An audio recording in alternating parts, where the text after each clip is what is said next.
Ini hasil hari ini ya.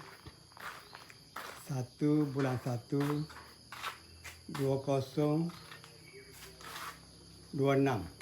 tahun baru.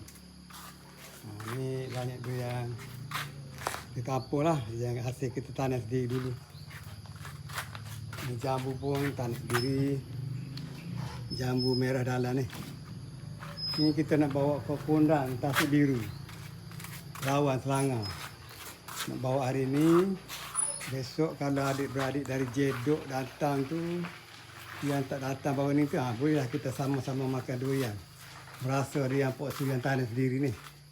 Kita nak buat halak ni. Dia Rus Berduri hari Sabtu.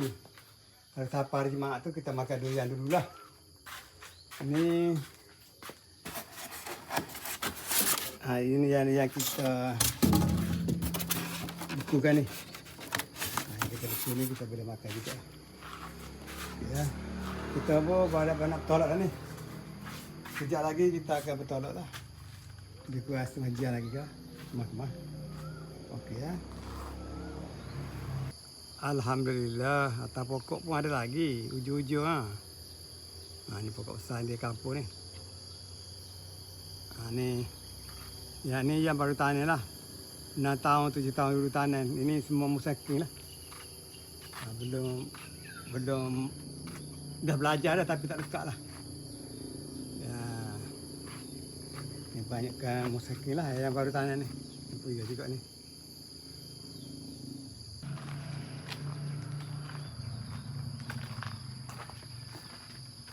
Tu pun musaking tu.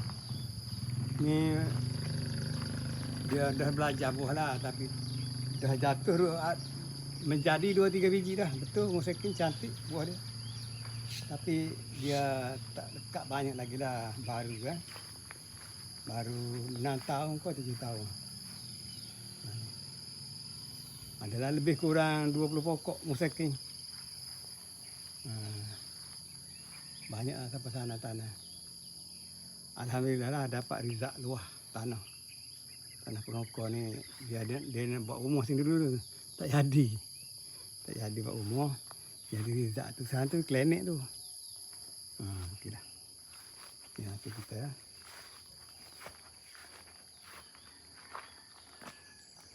Hasil kita ya betul-betul rumah kita tanam dulu kita tanamlah banyak-banyak tanam yang pokok-pokok. Hasil yang banyak ni nak bawa ni. Ni nak bawa ke Rus. Itu tinggal je nak koyak buat tempoyak. Ini jambu nak makan sambil bawa kereta. Itu dah cerita. Okey.